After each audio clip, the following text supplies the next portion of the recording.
What's up, everybody? Welcome to PCP Movie Night here at Pop Culture Philosophers. I am Rockin' Robbie Billups, and tonight we're going to be talking about what is not so much arguably considered one of the greatest films ever made, the 1954 classic from Akira Kurosawa, Seven Samurai. And I did think that maybe there should be seven of us to talk about Seven Samurai, but then the show would actually be as long as the movie. Speaking of as long as the movie, it's Bullseye Bob. What's up, my man? Station, my friend. It's so good to see you. Again, a great round of movie night where we're going to talk about another samurai movie. So yes. I'm pumped. Can't wait to see the other guys. And thank you for having me on. Thanks for being here. You know, we can't do a samurai movie review without you, Bob. It's just tradition. Speaking of tradition, it's tradition to have usually at my right hand. That's left. Whatever. It's Jelani. It's tradition that you're here. What's up? Thanks, man. Great to be here. Great movie. It works. We're still here. It's good times to be here. Thanks, Bob, for coming to. It's great to be here with you guys, chopping it up for this movie. So this is an A+ film. Chopping it up. Couldn't come up with a better, finer words. Speaking of finer words, it's the Brianiac. What's up, my man? Hey, how's it going? Thanks, like everybody else has been saying, for having me on this. I know I volunteered when you said you were doing this one, so I kind of asked to be on. So thank you for allowing me to be on. Surely you jest. Speaking of jesting, it's Brooks. What's up, man? Rounding this out. Hi. How are you doing, buddy? Good. I know you like this film. Oh, yeah. I remember I bought you a samurai book one time. Brooks, yeah. I might have it to show off later on. Actually. Ooh, sorry, I didn't mean to spoil it. Speaking of spoiling, we'll talk about this movie in full spoilers. By the way, you've probably seen this movie, even if you haven't, because you've watched Magnificent Seven, or you've at least watched A Bug's Life. They're basically the same movie. This movie's brilliant, man. So let's get into the overall thoughts. I loved it back in the day when I first checked it out. I first checked it out because I was starting to appreciate film more. Went from the typical tentpole blockbuster-y type stuff into some of the 90s, into the late 90s independent scene, right? And then I started learning how to be a film snob, right? And during my snobbish years, one of the first things I would do is I was like, oh, what's this Criterion collection? And I wanted to watch every single Criterion. I wanted to own them all, right? And then you keep hearing about Akira Kurosawa through like special features that you watch on Star Wars DVDs at the time, you know, like George Lucas heavily influenced by him. So many filmmakers are.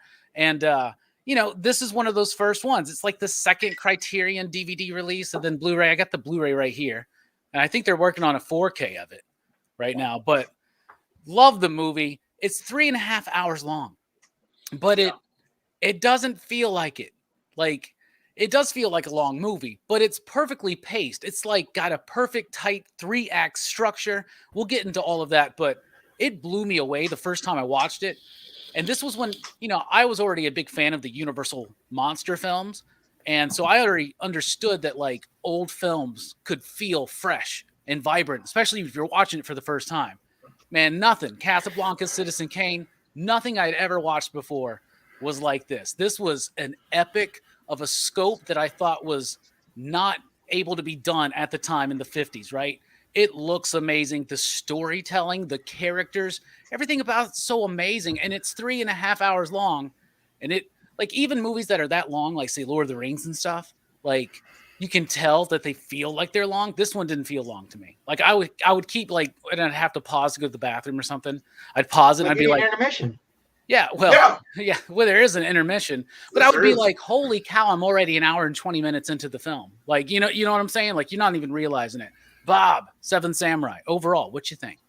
Oh, man, I absolutely love this film. When I was growing up, my introduction into the whole samurai genre was Lone Wolf and Cub. I originally saw the first movie back in, 1973. It was one of the baby cart movies. Of course, later on, we all reviewed before Shogun Assassin, which was a culmination of 2 of those movies. But I was, 7 years old when I saw one of my first time seeing a baby cart movie.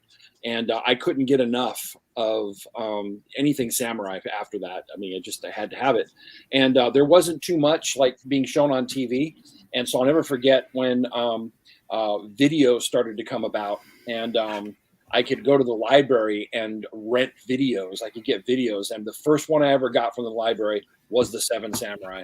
Took it home, and I have a thing. I love epic movies. I like period pieces that are epic. I mean, you know, all the way from the Ten Commandments to Ben-Hur to Lawrence of Arabia. I mean, yeah. Gladiator. I love those period pieces. And when I got this home, this was not just a period piece, but a snapshot of life in feudal Japan in such a way that I was completely compelled and blown away by. That was my first introduction to Akira Kurosawa, also to Shiro Mifune. And, you know, the characters inside of this film grow on you.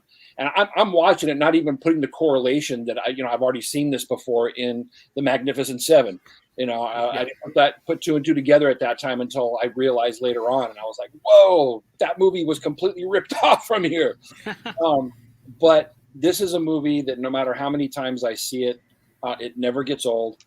There's so much going on inside of this movie, not just the character development, not just the sweeping story that you get swept up in, but the way it was shot, the cinematography, the slow motion scenes.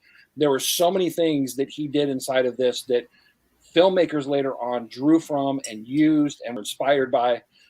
It is a cut above everything. And the sad part about it is that his own country did not view it as we do, especially back then over here.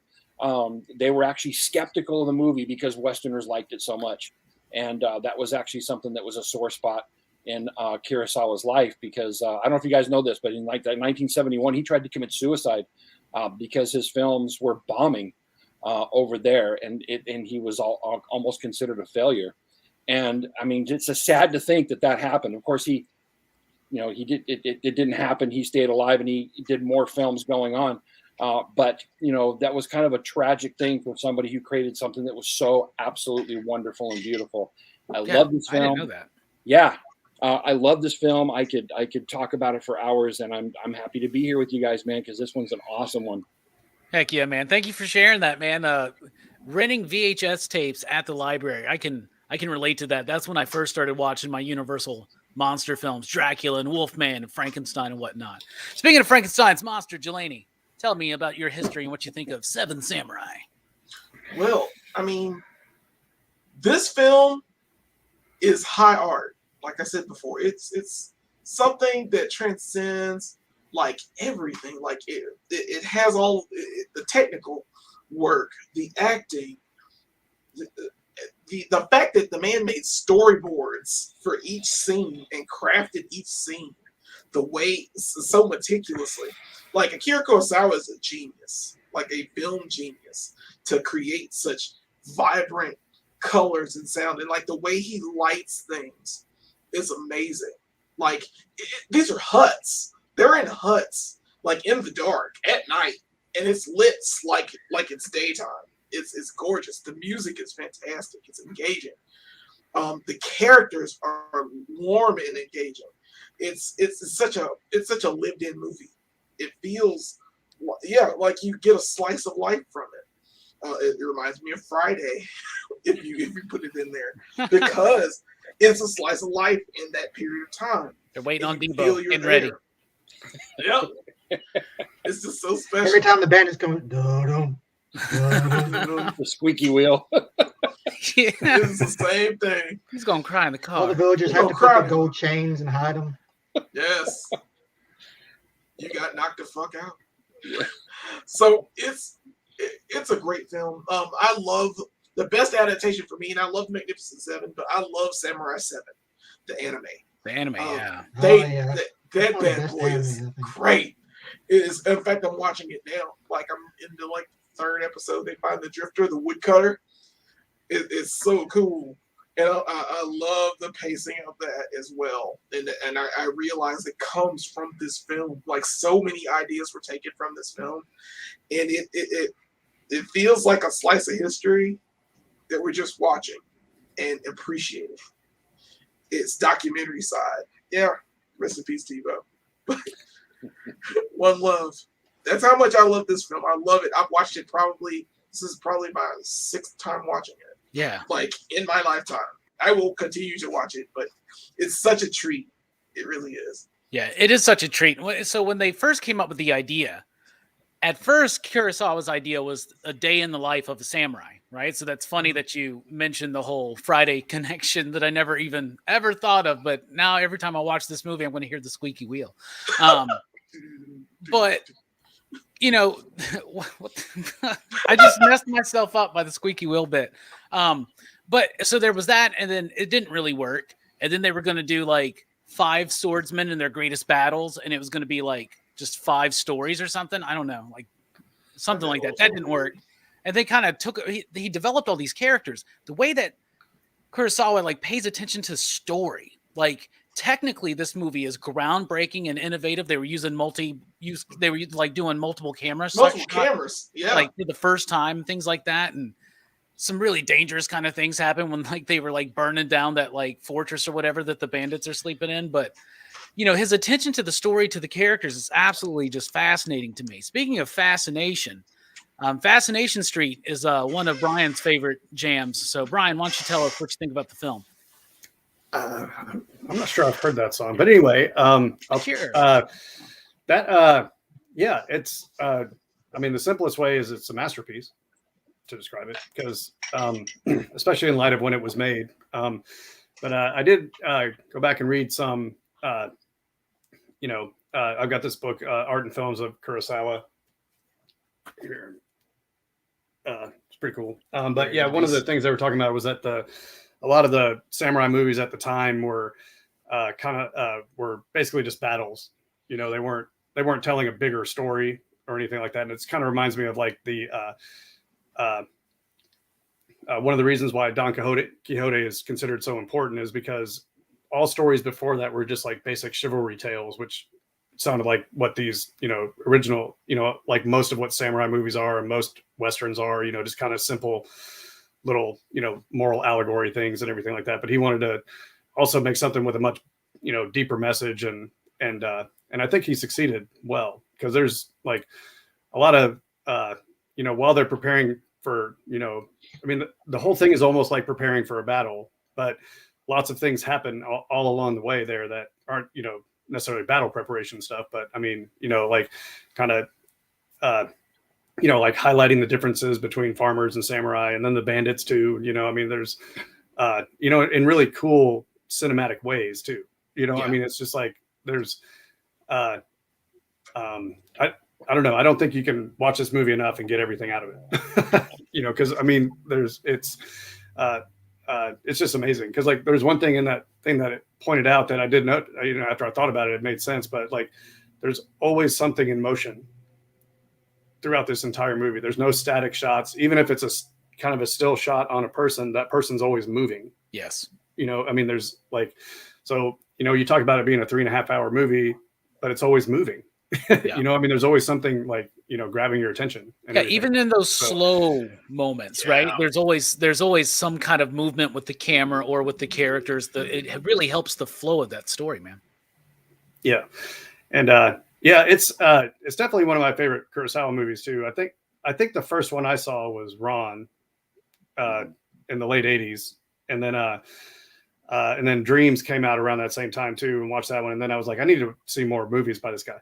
Like me and my friends, we went out and found like, as much as we could, Seven Samurai, Yojimbo, and all that stuff. And I've never seen a Kurosawa movie that was ever bored during. They're just all amazing. So I don't know. I would like to check out Akira. I don't know if anybody's seen that one, but I've heard good things about that one. But I've never seen that one, but it's got the guy that plays like the leader. He's in it. And Gambit. Yeah. Okay. That was Kurosawa's favorite actor, and he tried to use him as much as he could. But that is a really good movie. Okay, yeah, I need to check that one out. So, hell yeah, man. Yeah. Speaking of checking out, Brooks, checking out of school to be here. We really appreciate it, man. What do you think about the movie Seven Samurai? Well, I like this movie, and my gateway into Kurosawa was Yojimbo, which is a great movie that inspired, Fistful of Dollars. Mm-hmm. And like, so far I've only seen 4 of Kurosawa's movies, but they've all been great. Like Rashomon is great, So good. Yojimbo is great, Seven Samurai is great, Hidden Fortress. They're all great movies, and very good, very human stories.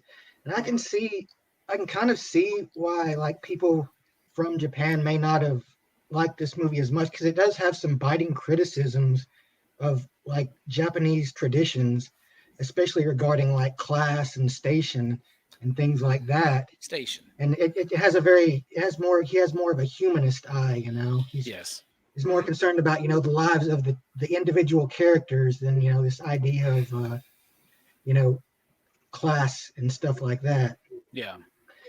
And that appeals to us over here because that's kind of been how we've always thought, is thinking more progressively.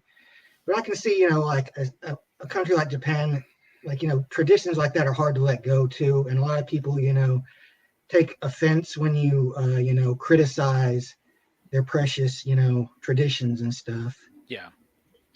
But I think this movie has a great message. It's very powerful. And like everyone said, like it doesn't feel as long as it is.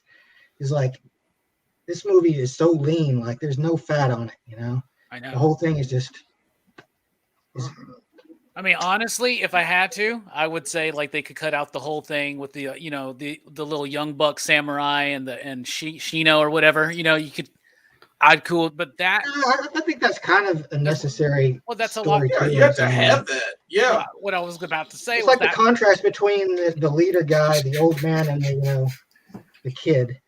Yeah. Wet behind the ears, greenhorn. Exactly. You got to have that character. You got to have the romance in there. But I was also going to say that's one of the moments though where it really slams in the whole like criticism of like certain social structures, like as far as like possession of women and things like that, right? And right, I'm just okay.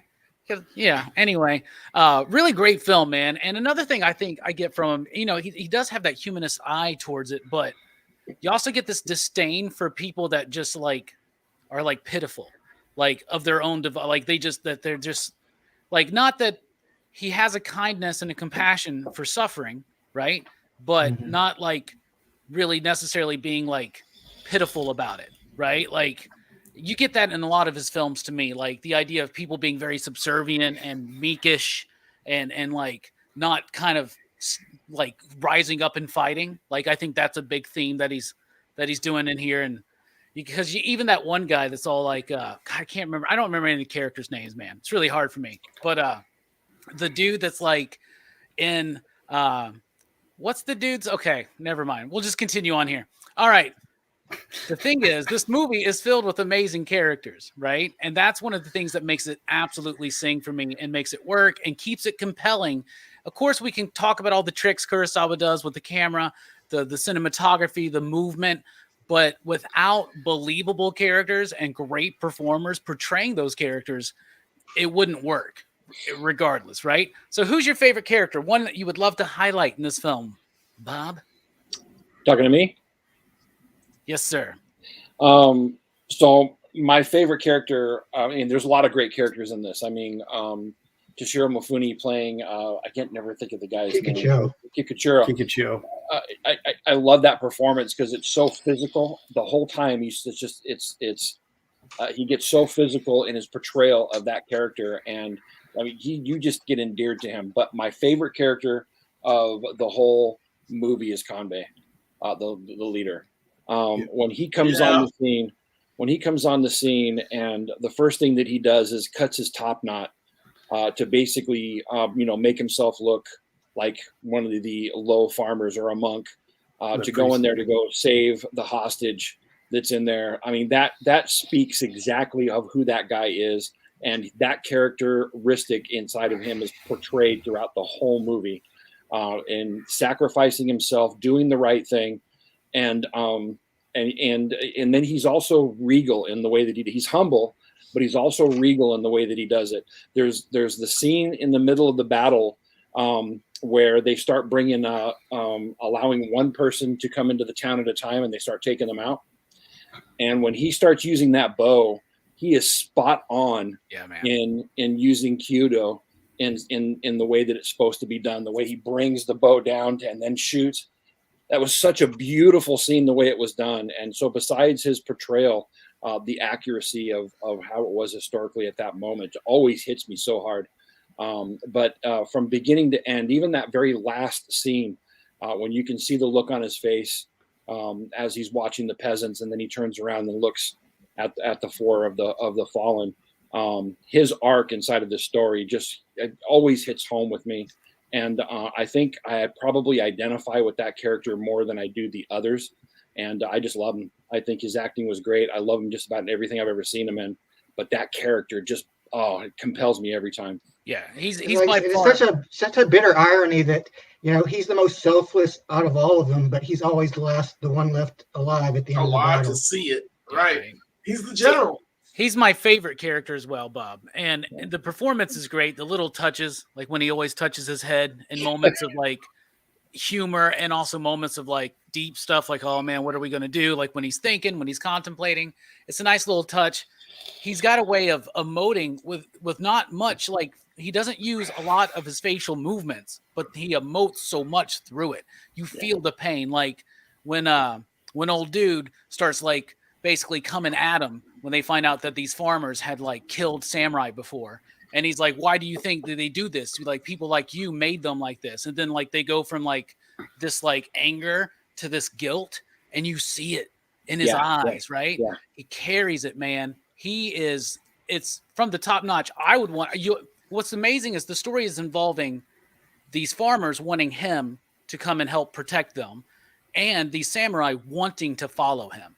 Like there's no reason for them to do this, right? It's just he's a leader for all the right reasons, right? Yeah, and he's a good leader for the right reasons. So, exactly, and he's got a compelling nature, and then he cares about people, but then at the same time, when people mess up and start doing things, he's right on them, exactly. But he explains it, I don't know. He's a leader. He's a true leader. And it's us who want to follow him along as the audience, just like the farmers, just like the samurai, Kikuchiyo. right? Yeah, it's absolutely amazing. Jelani, what's a character you want to highlight? Man, okay. This one is my favorite. He is so cool in this movie. I call him Billy Badass. It's Kyuzo. Kyuzo. Yeah, he's so awesome. He's that dude. He comes out. It's the best like duel scene I've ever seen. Like for real, like before, high noon kind of fighting. In that scene where he's fighting that guy and like with one swipe, he ends it. He's like, "It's over. I know it's over. You tell me it's over." Dude's like, "It's a draw." That guy, it's a draw. Like, you should have stopped the draw. I'd have been happy. It's a draw. He's like, "I'd have killed you, bro." And like he goes out in that scene to go get the musket, and he just runs and does it. It's like he's like, "We need somebody to go do this." Tom Cruise needs to watch his running. That's what I'm saying. He was getting it, and he got that mullet or that musket, and I was like, "Yes, this is my character. This is my guy." Like I like how the young samurai goes up to him, and he's like, "You're a marvelous human being." There was a moment in this movie where I'm like, what is the love story going on right here? He was looking at him for he was like he had to have known. He had to have known he was doing there. Yeah. But he was just in awe of him. And it was so cool to watch. I was like, yep, I get it. You can man crush too. So he's such a compelling character. I hate how he dies. In Samurai 7, the way he dies, I'm like, Billy Badass, no! Because it hurt so bad in that show. So, like, to watch it on film again, I was like, oh yeah, I forgot the young guy doesn't do what he does in the anime. So I have to remember, this is different. It's such a great, it's such a great adaptation. But at the same time, that character still stands out to me. He's just so cool. Billy Badass is amazing, bro. Like he just you said, when he runs after to find the gun, and he just goes, he just gets at it. It takes him all night. He shows up, it's nothing. Then he just goes and just sleeps. Like, dude's amazing, but he also shows a kindness, because he's just a dude Yeah, he's just a dude trying to perfect his craft. But you see, like his whole thing is all he wants is to be the best. Yeah. The best swordsman. Yeah, but then you see him kind of start finding compassion for these farmers, for these villagers, right? And you see this relationship with all of these characters develop. They all do. Yeah. And the apprentice too, right? I mean, he helped him out. You know, he tried to, he offered his rice up, instead. Like, I mean, he was trying to like guide him as well. So I mean, he's super awesome. cool. A samurai who's just out trying to make himself the best, looking for a challenge. The general who's fought in many wars, never on the winning side. And there's some nuance to that, because I think, especially with his line at the end of the film, going back to the general, maybe he's actually been on a winning side at some point. But he's lost so many men that didn't feel like a victory. It doesn't. Yeah, maybe like the point is that there is no winning side when it comes to war at certain points, right? I don't know. Brian, speaking of no winning side, why don't you go ahead and tell us one of your favorite characters? Well, I wrote down 2, and Bob and Jelani, pick both those. So since I have to pick a separate one, I'll go with Gorobe, because he was the he was the jocular one, and I love that energy that he brought to every scene he was in, and I definitely didn't like it when he died. But that Kyuza one, that was a shock. But I think that's the only way he could have gone, because they would have had to shoot him, right? Yeah, I mean, dude was too awesome. But yeah, I love the chemistry that Gorobe developed with Ganbei right away, and like what we're speaking to his character. I mean, that was like he said, "I'm not doing this necessarily, because it's the right thing to do. It's your character." I can't remember the words used, but it was like I'm interested in your character, talking about Ganbei. So I don't know. It's really hard to pick though, honestly, because like all of them kind of have they all have compelling stories, and I mean it's Kikuchiyo is like he's kind of like the middle between these things, so his arc is like pretty interesting, right? I mean, he was a farmer, but he can actually somewhat fight, and so it's just I don't know. There's with a movie that's 3.5 hours long with so few named characters, they're all they're all compelling. They all have really cool things going on. So yeah. They're all very well fleshed out. They're real. They're grounded. It really captures you and roots you into this film and into the experience. Speaking of experiencing things, Brooks, why don't you tell us one of your favorite characters? Well, my favorite is actually the first samurai to die, the woodcutter. Oh, Heihachi. Like the scene where he meets the woodcutter was the one that always stuck in my head from this movie, and like that, just his character, because it's like. He even tells him like he's a mediocre swordsman, but he has a way about him like that lifts people's spirits. He's kind of like a morale booster. Yeah, he's the jokey one, right?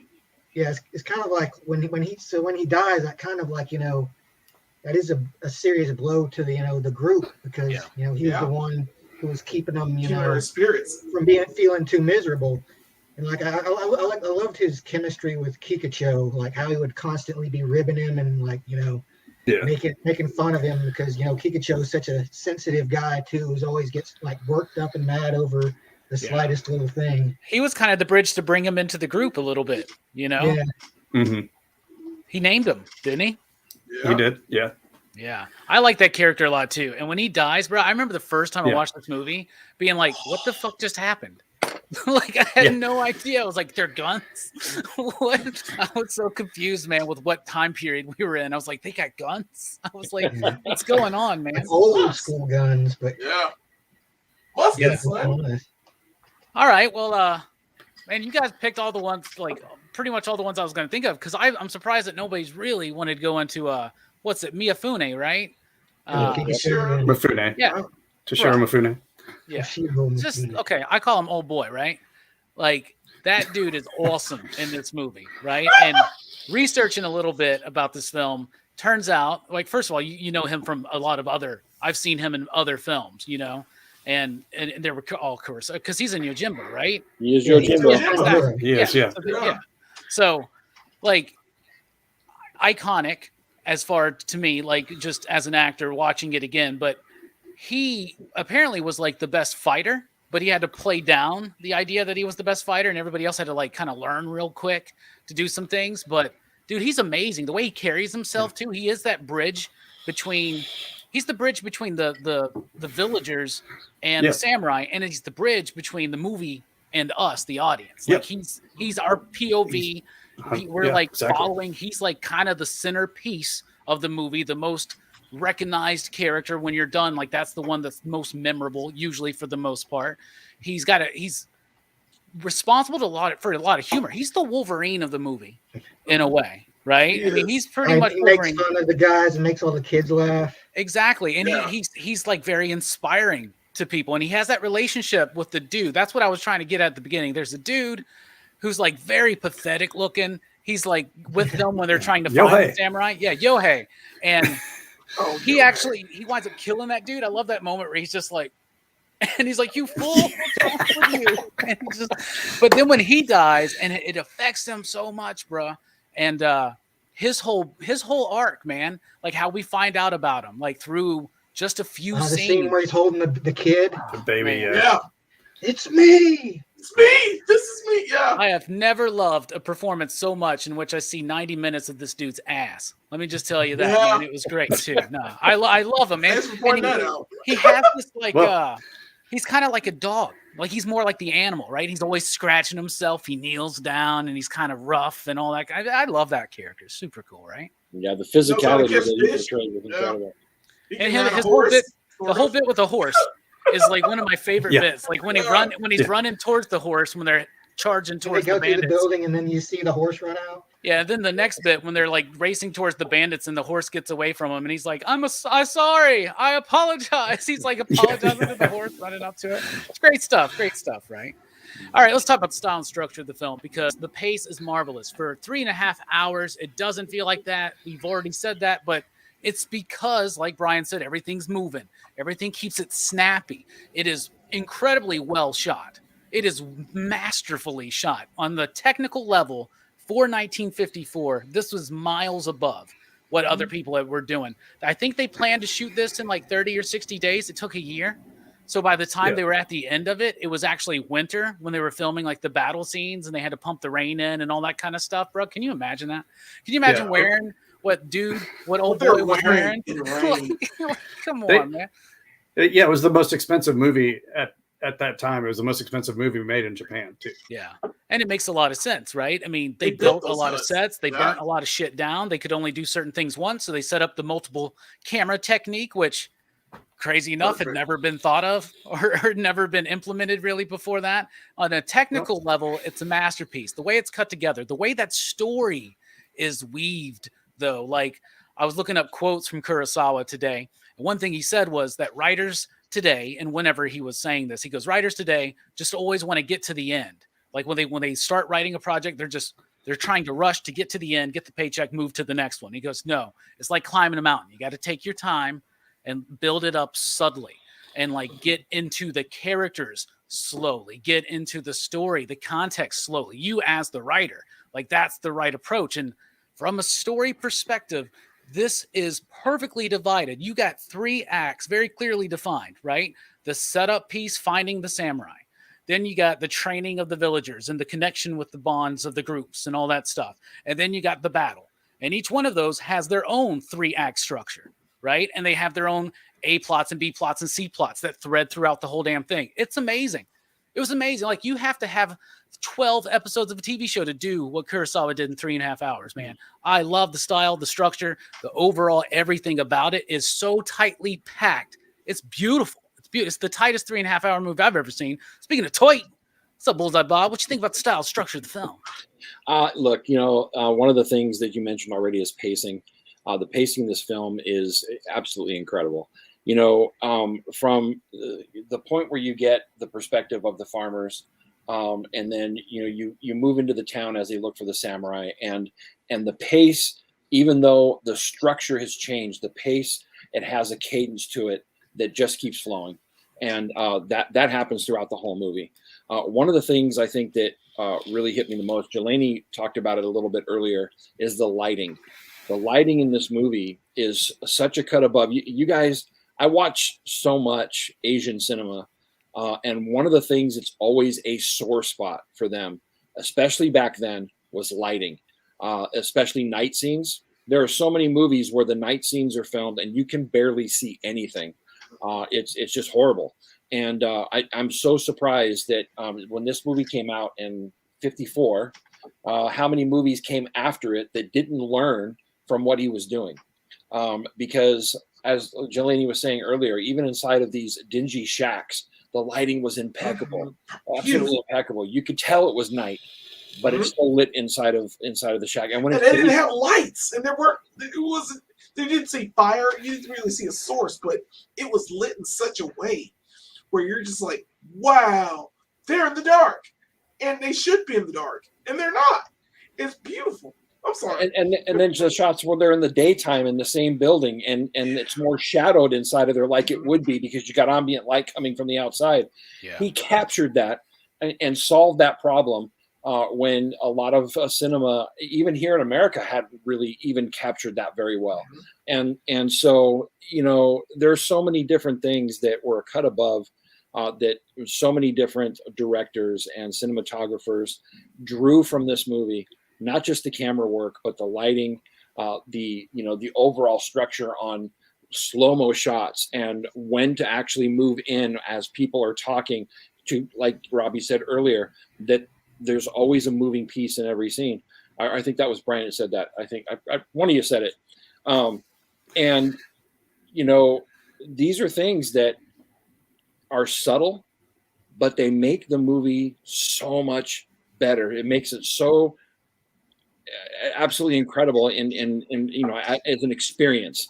That's the thing I love about this. It's an experience, and so far ahead of its time. So, I mean, I don't know what I can add to that. Yeah, absolutely, man. It's an experience 100%, and it's a perfectly crafted one. Brian was the one that first mentioned movement, and then I did a riff on that. But Brian did do the original thought, but I'm sure the original thought came from Akira Kurosawa. Anyway, Verno, you're 100% right, by the way. Wolves of the Kala, which is the 5th Dark Tower book in the Stephen King series, is 100% Seven Samurai, where our main characters have to go and protect a village from these incoming There are a lot of robots. stories that kind of copy the formula. Rogue One. Yep. Yeah. Like you'll see it a Bugs lot, Life. the more Battle Amongst the Stars, or was that what it's called? Battle of the Planets. All right, Jelani, what do you think about the style and structure of this film? Akira Kurosawa, I will say it again, is a genius. The way he crafted this story is absolutely fantastic. I heard he drew and painted most of the storyboards. So he had control of the original camera. So every shot was his shot. And then he had this second guy just run around with the camera and take pictures of what looked cool. Whatever he thought looked cool, he's like, go ahead and do that. We'll use that in editing to split up the picture. And I think his eye is perfect. Like, you get every shot. Every person you're supposed to look at in the film is shot that way. Like, if you want to see a specific person in the film, you see it, and you're like, oh, yeah, there's Kikuchiyo. You know, yeah, he uses even something in a called crowd of people. He uses a technique called triangle framing or something like that. Mm-hmm. I don't know it exactly, but there's some kind of technique that he's doing and masterfully, allegedly. That's framing everything perfectly. Freaking gorgeous. And it's framed like every shot is a picture. Everything that you see could be still for something else. It's beautifully shot. The costumes I heard were handmade. Yeah. So they made each costume to the character. And to the period. And to the period. The woodchopper, I love his outfit. It looks like it's like palm trees or something. Like, it's all over it. It's so cool. Yeah. Samurai wears like some crazy patterns, I'm noticing, man. I was like, man, that's some palm trees, some pineapples. What's going on here, man? They're learning, man. And it looks great. Even in the rain, when they're trudging through the mud, it feels like it's raining. And they're running through the mud. And this is the last act of this film. This is where it climaxes. Each scene, each vignette with each character, it tells this gorgeous story. It's like you're watching high art. I'm sorry. It's so much for your brain to take in. It's so beautifully shot. And the way I saw it was on HBO Max. So it's like beautiful 4K. it takes my breath away. How it looks so good now. Like it doesn't. It holds up now from 1954, and each character goes with it. I like the pacing. I like the bandits' outfits. I like, I don't know, just everything. The plan is so well constructed. We'll get 2 of them to come in. We'll kill them, and then we'll get 2 more to come in. We'll block it off and kill them. Yeah. If you ever wanted to watch the systematic murder of 30 people, 30 bandits, watch this film. And I'm like, wow. But those last 7 came at a high cost. They did, a really high cost. And it's, well, they're the highest ones. They were the most dangerous. They're the ones that survived it. So you knew they were dangerous. No, I bet they got the most dangerous ones in the second batch. I bet probably. The ones just behind the first guys. Yeah. The guy with the sticks. Well, Kikuchiyo killed the leader, though. Yeah, he did. Yeah, he's a pimp. I mean, that was the leader there. So. Was it at the very, very end? Is that the leader? Yeah, that was the one with in the one with the women. Yeah, if that happened today, though, he would have gotten shot like 8 more times. Still would have made it to him with the sword to kill him. Yeah, it takes like 30 minutes to get 8 shots out of a musket, doesn't it? I know. I'm just saying, if that was done today, you're like, stay right there, stay right there. I'm going to load it. Just get shot. Same thing. But no, Jelani, 100%. Yeah, I loved it, man. I love how beautiful this movie is and always will be. It is such a masterpiece. It's crafted so well. This movie's almost 70 years old, man, and nothing holds a candle to it sometimes, man. Nothing. I feel like. Yeah. It's so great. And in 3 hours, it breezes right by. Yeah. But we're just shills. We're just shills for Akira Kurosawa. This one. Anyway. That's easy to do. Brian, speaking of easy to do, why don't you tell us what you think about the style and the structure of the film? Man, I am easy, like Sunday morning. But over hard at the same time. It's amazing. It's amazing. It's a contradiction, but it works. I don't know. Everybody said really good things, and some of the things you've said I had written down. But some of the other things were no, that's good. There's so much to talk about this movie. There's plenty. One of the things that I liked in there too is that Kurosawa was trying to make sure you clearly understood everything that was going on too. There's always like the numbers of the samurai, and then they have the map, and then they say, okay, well, on the north side, this is where we're going to go, and then it shows them go over there, and and then there's a tally for how many bandits they're killing. And that helps out. I saw a YouTube video, by the way, where somebody apparently took the markings of where they were killing people, like they would mark it off. They took that and applied it to roulette and made a winning strategy. What? But I didn't actually watch the video. I just, I don't know, but it's out there. Maybe I'll report next time. Okay. Yeah. Then we're going to go to Tunica. So, but yeah, I thought that was great storytelling technique too, at adding it in there. And, for as far as the storytelling, I loved how some of the transitions were, not jarring, but just so immediate. When they had the funeral for, I think it was Heihachi, everybody's sad and everybody's broken up and all these things. And then Kikuchiyo grabs the banner, and then all of a sudden, the bandits start coming. I mean, it's just, it just happened. They just burned down their village. They were like, we know who this is. We got to go get them. Get them now. But yeah, I mean, that the emotional shift as you're going is just it's fast, and everything, but it's not cheap. No, it still gives you the weight. It gives you that moment where he gets up there and he does his best Spawn impersonation and just broods up at the top and sets that dude. And that's a strong moment. I actually know people that have that tattoo, right there. Oh, really? The banner. My friend Richard has one. That's cool. He loves this film. It's such a great film, man. Yeah. Yeah. That's really cool. And speaking of the lighting, there was something I noticed this time. There was a couple of scenes where it's almost like they made them hold the sword in the angle. So it would be the only white space on the screen. You would actually see all these grays and everything like that, but you'd see this bright white line, and there's, I thought that was so dope. I mean, it just looks so cool. You know, That is cool. it's just yeah, I don't know. We can go on and on about the cinematography of this. It's a master class in cinematography and story structure and character building, right? Why even allow Brooks to speak? We've already said so much. Why? Because Brooks is the best cleanup batter in the league. What about you, Brooks, MVP? What do you think? Well, I mean, like I said before, this movie, like, it's structured very well so that it doesn't feel, you know, like it as long as it is. And I think a lot of it has to do with the fact that, you know, there's so many characters, and yet a lot of them, so much of this movie is developing those characters. But, you know, because these characters are so interesting, you actually want to know about them, you know. So the character development doesn't feel like, you know, something you just have to sit through to get information to know what's going on. Yeah. It's like, it is the story. The story is why these characters are here, you know, what their motivations is, how they feel about this, you know. Yeah. Any kind of their prejudices, you know, and things like that. Like, it's interesting and compelling because you get to see such a, you know, you get to see a side of these characters that's very, you know, likable. Like, you know, Kikuchiyo, he's like a buffoon, and, you know, he's kind of a dickhead at times. Little Donkey but Kong. he's also a very uplifting guy, you know. He's Diddy goofy. Kong. He, you know, he makes people laugh, and, you know, he kind of gets butthurt sometimes, but he doesn't, you know, get like, you know, aggressive about it too much, you know.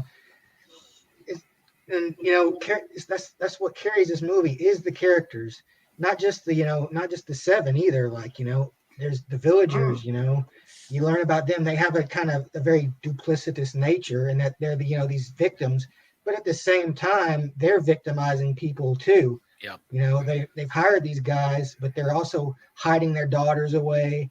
They're hiding, like, you know, food away. and liquor and stuff from them.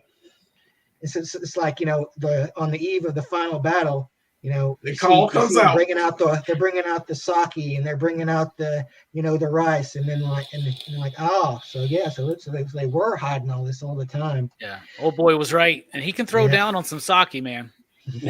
Well, I mean, if you're going to battle the next day, well, probably not too much, you know. Yeah, you probably don't want to wake up hungover and then have to like do the final battle. In rain. Yeah, in rain, shit, man, and then die. Like, man, I guess, you know, knowing what's going to happen to him the next day is probably good for that, right? Yeah. They were hiding it for their own good. You know, wanting to see these characters explored and falling in line with it and getting it. And what's his name? It's Rikichi or whatever. He's another great character too. Yeah. Yeah. And you want to live in the movie. You know, it's like it's got like a TV show quality, like a good TV show where you just want to keep following it, right? And you just want to stay in it. Like, especially if they release all the episodes in one day and you watch the whole season in one day, maybe later you don't feel good about yourself because of how you spent your day, but at the time you're invested, right?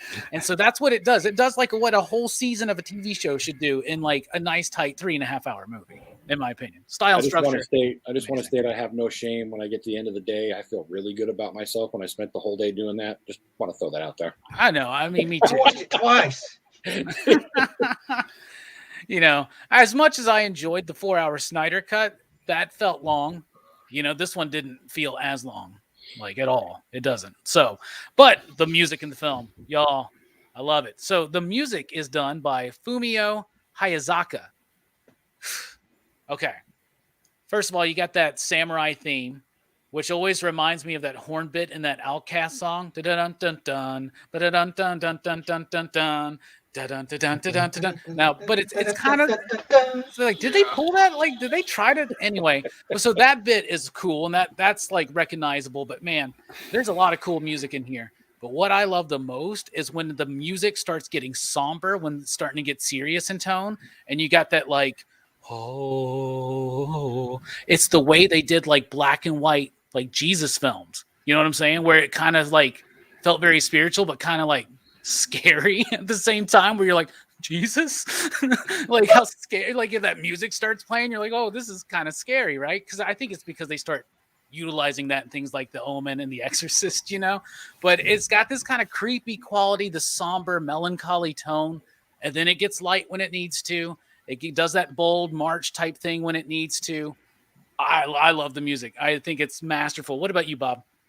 I'm just going to hit on something really quick because I know everybody's going to have a lot to say. But one of the things that I love that stood out is when they start doing the search for the samurai in town.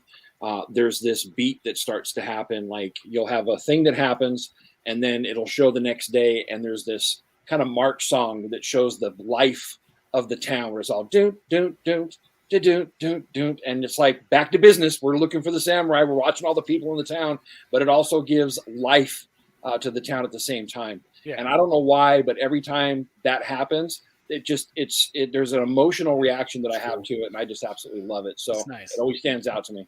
It's like when that Caribbean music comes in Zombie. Oh, yeah. Jelani, what do you think about the music in Seven Samurai? I love it. It's like it's got 50 stock music in there too. You can tell this music comes from the 50s. It's got like this peppy music too. It comes with the trumpets and in the background. You can just tell in the back it has a sound to it, like a feel to it. You know you're in the time period of the time it was made and the time period of the story that they're trying to tell. It's so layered. And like I do like the music. It's great background fodder for what's going on the screen. I can't really say like which part I like more. I think the final battle music is pretty good. I really like how it stops when Kikuchiyo gets shot in the rain. It's abrupt, and you can tell, and it's so emotional. Like everything about it, even in the storm, when it first starts, that scene when the music's playing, when it's discovered about the relationship with the samurai and the farmer's daughter and all that stuff, and how that tone goes, and how it rains. I love that shot too. Oh God, I love the composition of this film, and the music goes very well with it. It's just it's so layered, it's so dramatic, and perfect. This film is damn near perfect. It's perfection. Yeah. The music makes it there. So absolutely, that's what I believe. Brian, what do you think about the score? Well, not only did I not notice it this time, I just straight up ignored it. I'm kidding. No, it was you know what we do here. Yeah, I know. I've been briefed. But yeah, it's I mean, it's amazing throughout it. And then I was reading that they have different themes for the different, the three different groups, and that really, made sense after I read that. I was like, oh yeah. I was picking up on all the different ones, and like when the bandits are there's a lot of drums, and one of my favorite scenes where they use the music was when Kyozo and I think it was Heihachi went with the apprentice to the woods to ambush those three scouts. Because oh no, it was Kikuchiyo, but they were like, the apprentice was like hiding in the grass, and then you could just slowly, as you knew they were coming, you could just slowly hear the drums, like kind of coming in, getting louder until they showed up. So it was like he was using that noise to show that they were approaching. Like I don't know, I just thought that was great. And then you talk about that creepy noise when the old lady came in to kill the bandit that they captured. I mean, that was just like, it was almost deafening, right? Yeah. But it was cool because like, you had Gambe trying to stop it, and then it was just like, that music comes in and the lady comes across and he's just like, okay, just kind of lets it happen. I mean, and those two scenes where the music really stood out. But I mean, really throughout the whole thing, even the opening credits, I mean, it was just dope, and then the intermission has that kind of lighter feel with the nice music, yeah. With the, did anybody else just let the intermission ride, by the way? Yeah. Oh yeah, absolutely. I did go to the bathroom though, but yeah, I let it ride. No, I wanted 3 hours and 26 minutes. I went the whole route.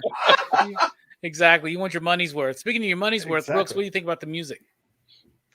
I think the music is very good. It's very kind of varied in a way, because at times it felt to me like an old school like Universal movie, like like Frankenstein or Dracula, Yeah. And at some points it had more of a kind of Dracula a had no old music. school Western feel. And then and sometimes it felt like, like a biblical epic, like the Ten Commandments style music. But, it's not a jarring kind of like difference. It's like each kind of musical beat fit in whatever scene it was in. But it's a good soundtrack. Sorry. Yeah, it really is, man. And you're right. There are moments that sound straight Western. And I wonder if like Western scores started sounding like Seven Samurai, or if Seven Samurai, like, you know what I'm saying? Like, I wonder, like, to look back at the 30s and 40s, maybe you got some of that stuff. Which one's the in there, chicken and which one's the egg? Well, Kurosawa said that he was heavily influenced by Westerns, before he made this movie. And so you can definitely see that influence. And then vice versa, after this movie came out, Jimbo thing is very Western were kind of influenced by it. It's incredible how that. Absolutely. And we can't move on from music without mentioning the Ewok celebration scene at the end. That's a nice little bit too. I really do like that one. Yeah, if you're gonna be planting rice, you might as well have some fun, right? All right. What's this movie about? What's the theme, Bob? What do you think? What's it saying to you? So like, what was the message of the movie? Is that what you're asking? Yes, sir. Okay. As far as I'm concerned, the title of the movie is the message. The title of the movie is called Seven Samurai, and none of these guys were samurai. You guys know that, right? These guys were all Ronin. Yeah. They were all masterless samurai. Was Katsuchi a Ronin? They were all Ronin. Katsuchi? Oh, really? Okay. Masterless samurai. Katsuchi seemed like he was kind of like a. He's in nobility. Like he was nobility. He's young buck, kind right? Of. He's young buck, right? Yeah. His backstory was that he ran away from his rich parents to become a samurai. Right. But you see, you become a samurai when you start following a samurai lord. He never did that. And I mean, you give your life in service of your daimyo and or daimyo, and he never did that. And which is, he basically on the road met Kanbei, and Kanbei through his actions actually teaches him to be more of a samurai than anybody ever has. And so the title of samurai is not something that is given to somebody, it's earned. And that's what he was trying to say with this movie, is that the titles of, because most of the samurai that were actually engaged were like, this is beneath me. They wanted nothing to do with it.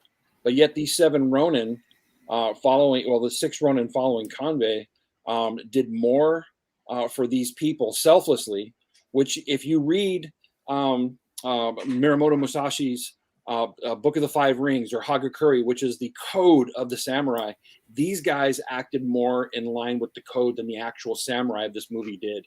Yeah. And that made them who they were. They were real samurai by their actions.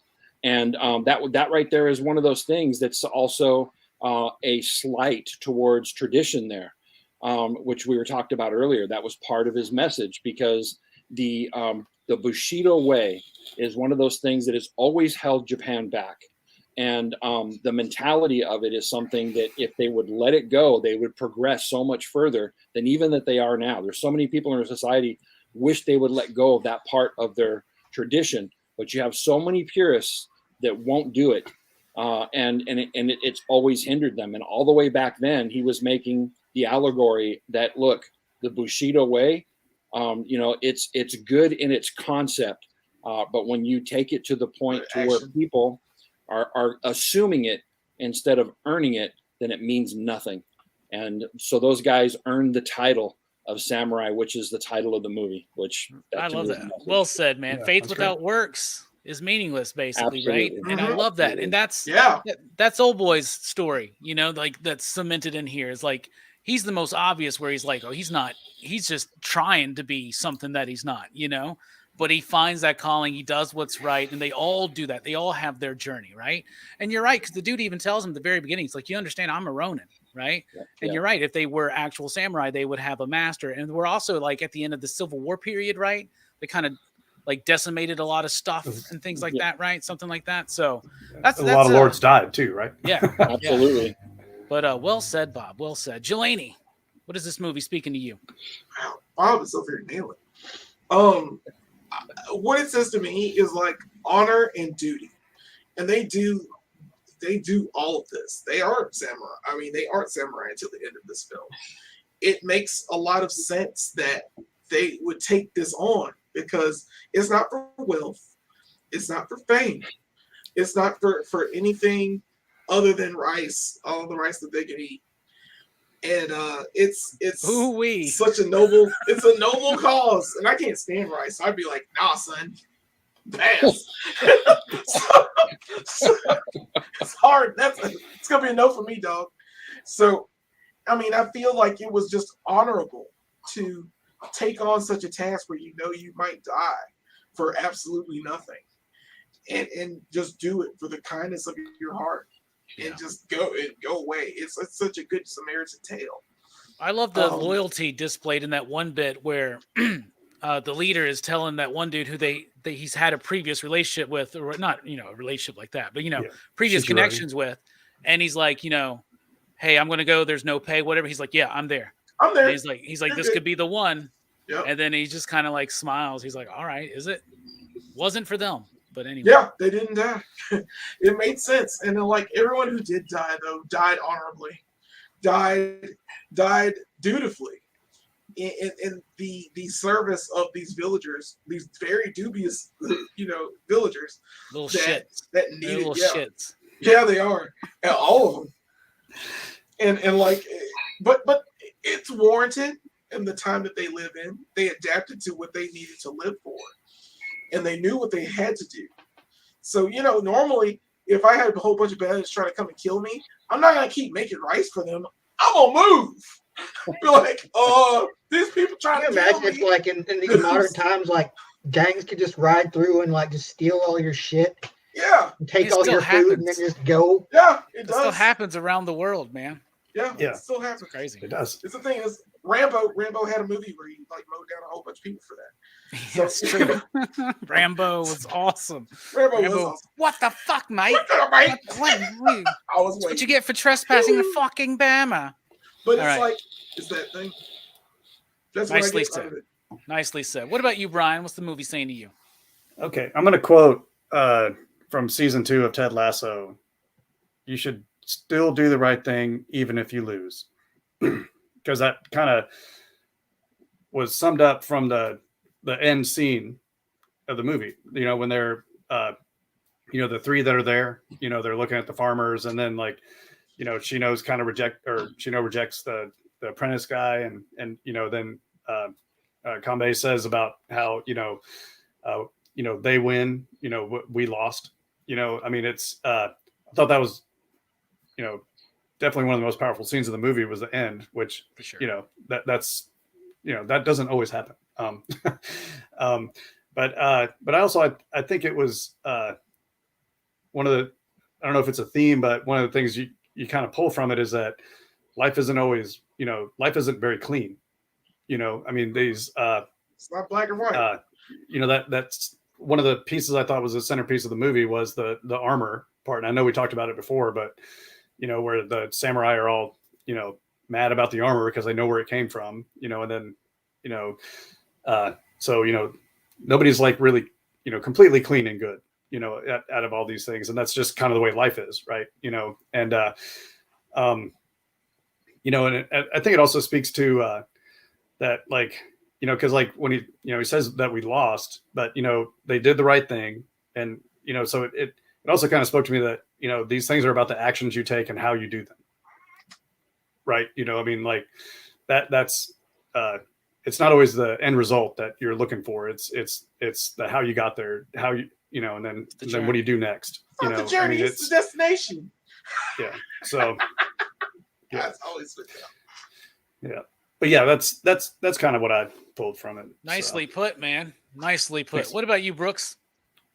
I'm afraid I'm going to sound kind of like a broken record, but this movie kind of speaks to me about how useless authority is, or how useless authority can That be. is every movie we've been I reviewing. know. I feel like I'm just fucking, kind of.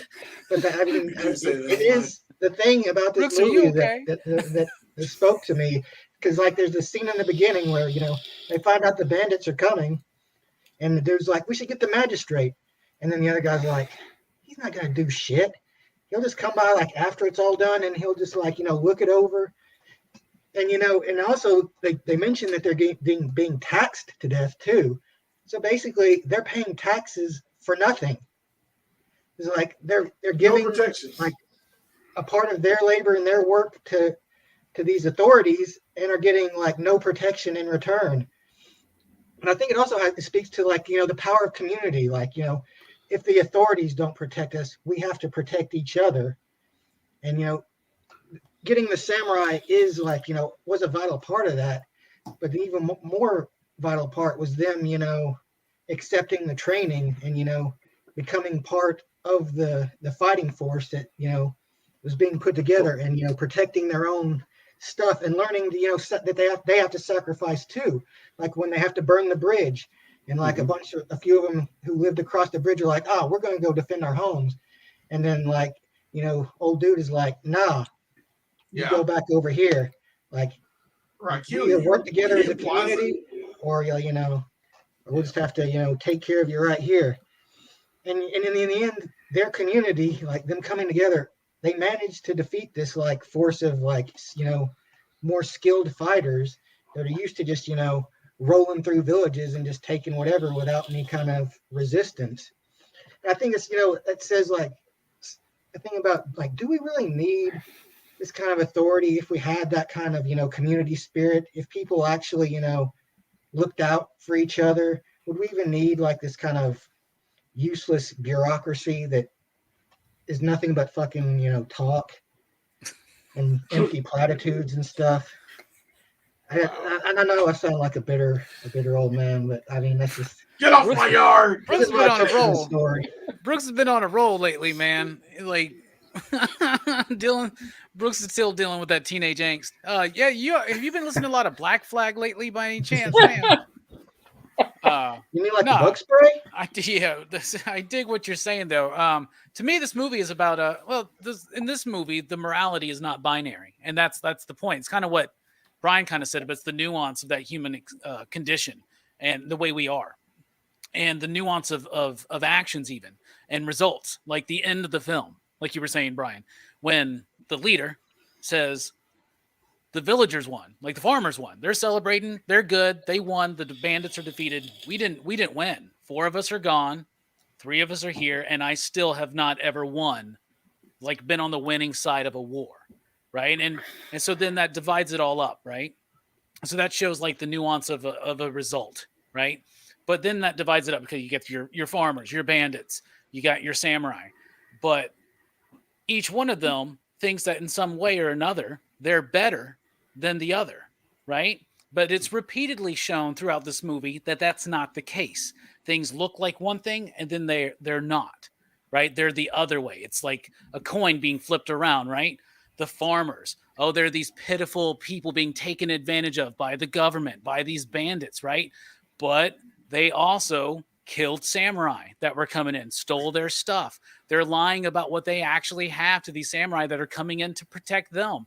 Some of them are not 100% giving all they got to it. They have to learn that they are, they all got some dirt in their eye, right? Mm-hmm. The samurai learn the same thing, especially when old dude comes at them and tells them like, yo, you made farmers the way they are. Like the system makes us the way we are. It all is a part of it, right? And so to me, it's kind of like one of those things where it's not being so on the nose of saying like, don't judge others, right? But it's like basically just being like, yo, we're all like this. Like, don't ever think that you're better than anybody else. And there's all these layers of nuance and shades to, for lack of a better term right now, morality, right? To doing the right thing, to being a human, to being expressive with other people in this world, to being part of a community, right? To actually coming together. But then at the very end, I think what happens is it breaks apart again, and they do have that separation again, where they came together, they hit the goal, and the samurai are just going to go on. And the villagers will remember them, but they kind of more so used the samurai. You get what I'm saying? So, and what Bob said, though... I think that they would become like a local legend. I think like the kids of that village would probably keep that. Bro, I'll tell you what, the first thing they're going to do, I know how this shit works, man. You know how government works. The first thing they're going to do is they're going to build a statue of the old man burning in that mill. That's what they're going to do. Don't care about the samurai. They're like, the old man told us to go get him. Anyway. Nah, and it's going to be a local legend and all that kind of stuff too. But like what Bob said right there about it's not they weren't samurai, but they were, and by the end of it, they all did live by the code that most people don't. And I guess that's the point: is that we all have this code, but we all don't live by it. That's right. Right, and that to me is the point of the movie. And of course, fuck the government, right, Bruce? Yeah. Well said, Robbie. It's almost like, these class things, these classes and all this stuff. It's saying aren't stuff. real. It's like saying they're fake. It's saying some stuff about the class systems and things like that. It's saying some stuff about the role of women in that society at that time. And dude, when her dad's like calls his daughter damaged goods, I was like, dude, fuck that guy, bro, harsh, That's right? messed up. And then I love when dude shows up and he goes, "What's wrong with two people being in love?" Yeah, it's like, oh, it's just how battles are, People We're get like that before a big battle. Think about this. We're still saying that today. What's wrong with two people being in love? Like we're still saying that for so many different reasons. Like, what's wrong with two people being in love, right? Someone always has a problem with it. Yeah, so what's always got a problem with it? Romeo and Juliet starting this shit. You know what I'm saying? All right, it's time to rate the film out of 5 possible, you digs. 5 being the highest. I wish almost for this one we could just bump it up a little bit, but he's got to 11 because we gave Reanimator a 5, y'all. So I'm just gonna put that into context there. We deserved a 5. We contextualize our ratings with what the actual movie's trying to do. So, out of 5 possible you digs, you out there in the chat, what do you give Seven Samurai, and what do you give it, Bullseye Bob? It's a 5. Right off, I mean, if 5's the highest I can go, that's what I'm giving. If I could go higher, I would. It's a masterpiece, one that I can watch over and over again. It still holds up, and it still holds up beautifully. And 5 you digs, hands down. Hell yeah, 5 you digs from Bob. What about you, Jelani? This is an S-class film. I give it 5. It's a masterwork. It's a masterpiece. It's one of the greatest films ever made, and it proves it. Like every time I watch this film, I'm like, oh yeah, I'm watching the Mona Lisa being painted. Huh. It's kind of beautiful in the way it's done, and it's beautifully crafted, beautifully acted, beautifully directed. It's the everything. So yeah, it gets 5 out of me. Everyone should watch this movie before you die. It's one of the movies you need to watch. It's that awesome. Yeah. So 5 out of me.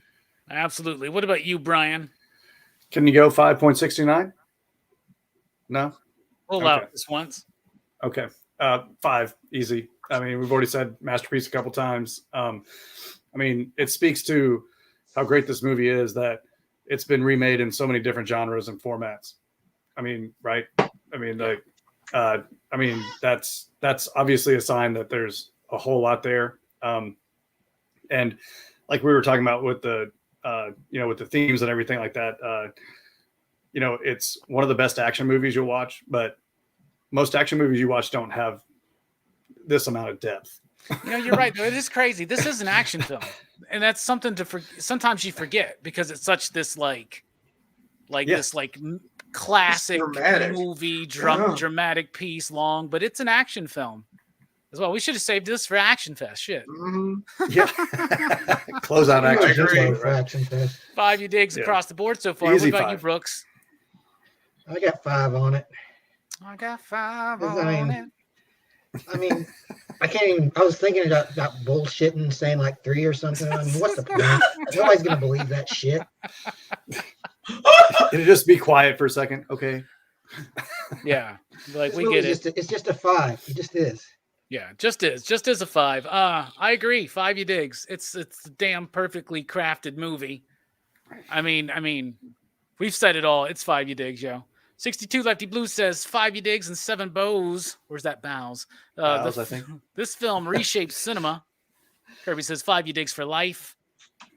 Figure drawing gives it 7 samurai you digs. We'll allow that. We'll round that down to a 0.69 though. And so 5 from all of us for across the board for 5.69 dudes. Yes. Yes. All right, that was a review on 7 Samurai. We're not going to be here next week or the week after that, but in 2 weeks, join us. we got some unconventional approaches to A Christmas Carol we want to talk about, starting with A Muppet Christmas Carol.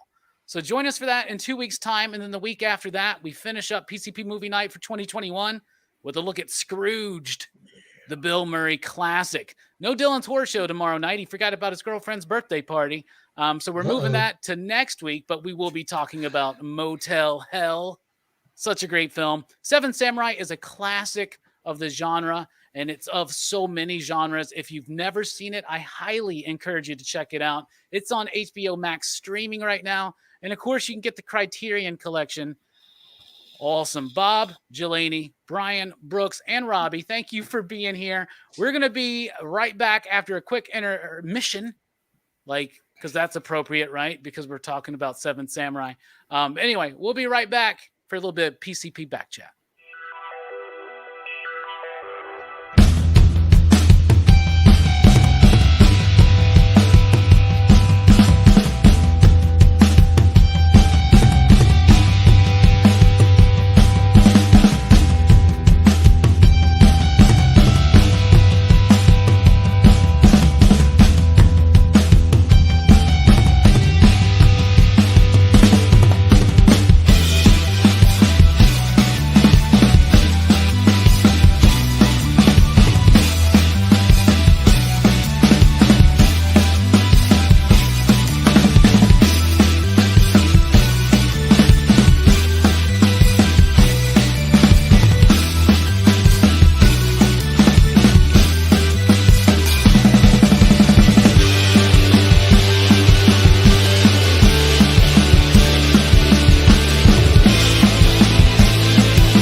What's up, everybody? Welcome back to PCP. This is Back Chat. What's up, Bob? How you doing? Good What's up, about Brian? yourself, man. I'm good, man. That's a good movie, man. I love talking about it. Yeah.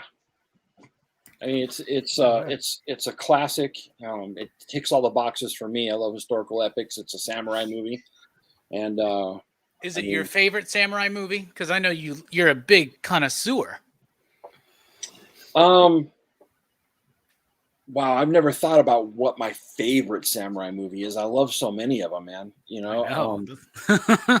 that's actually a really. Let me think about that because I'd have to really think about that. We're gonna Um, check back in on Bob next week. He's gonna have like all these charts written out, because here's the strings. thing. I mean, when I think of a samurai movie, I don't think of Seven Samurai. I think of Seven Samurai as a historical epic. I mean that's kind of always the feel I've got from it. I mean, Yeah. it's a completely different in scope from like a Lone Wolf and Cub movie, or like Samurai Marathon, or some of these other movies that have a lot of the dueling and more of the action throughout the whole thing and blood spurting everywhere Yeah. So there's a difference in the way I think about these things. So let me think about that one. That's a good question, Robbie. Yeah.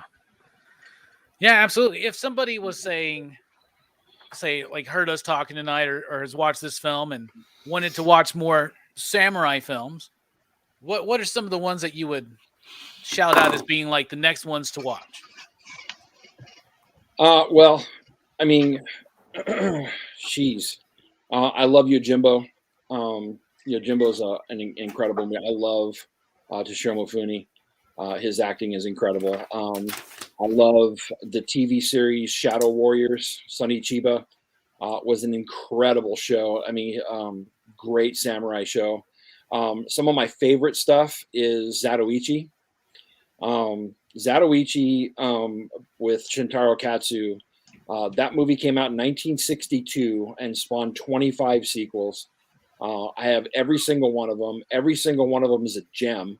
The storytelling is incredible. And then they also had 4 TV seasons of 25 episodes each. So that's another 100 episodes of Content. Shintaro Katsu. And so I would highly recommend people getting into the Zatoichi series. People think Star Wars is big. Huh. And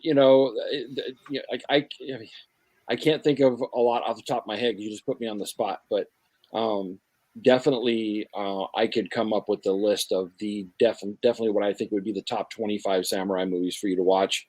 And I'm going to start doing Samurai Saturday on my Instagram page. Nice. And so I'll be highlighting a bunch of those. I just tallied all of my Kung Fu Fridays, and I'm going to post that list so everybody can see, because that's a comprehensive list of some of the best Hong Kong action flicks you'll ever see. But I'm going to start doing the same thing with samurai movies, because there are so many of them that are unsung. You don't get a lot of light shed on some of these great samurai movies, and they should have. So yeah, absolutely. Yeah. Okay. Cool. Thank you. Yeah, but yeah, we do put you on the spot here sometimes. So moving the spotlight real quick. Brian, who's the best penciler in Marvel Comics of 1980s and on what book? In the 1980s. Yeah, in the 1980s, Marvel's best penciler and on what book? Well, off the cuff, would have to go with Paul M. Smith on X-Men. Okay. But I mean, it's hard to you don't want to overlook Frank Miller on Daredevil, John Byrne on Fantastic Four. John Byrne on Fantastic Four, on X-Men. Those are some. I mean, that's usually what people think of when they think of 80s X-Men. I just happen to be particular to the 9 or 10 issues that Paul M. Smith did before he went off and rode motorcycles. Yep. So that's my off the cuff answer. Good. Okay, that's good. That's good. Thank you. Another on the spot question. Let's see. Jelani, what is the absolute best steak topping of all time? Ooh, that's a good question. I would like anything with garlic butter and lobster. Something about lobster on top of it, like a good, I don't know, I would even say like spinach and feta cheese would go well with a good steak, like a good medium rare steak, like just bloody enough to care, and then you put like feta cheese and spinach mixture in it, like mix it together. It's a good side dish. Okay. I'd put lobster on it, sprinkle a little lobster on the top. Be fancy and rich. All right. Nice. Yeah. All right, Brooks. Truffle oil too. God damn, Jelani getting super fancy. I just eat millet, man. Sprinkle lime dust on that. Brooks, about to put you on the spot. Give me your top 5 favorite characters from the Mojo world. Mojo. Well, number 1 would be Spiral, obviously. Great arms. Obviously. Not Longshot? What? He's got 3 fingers. No one likes him. Shoot, there's a Major Domo. He's one.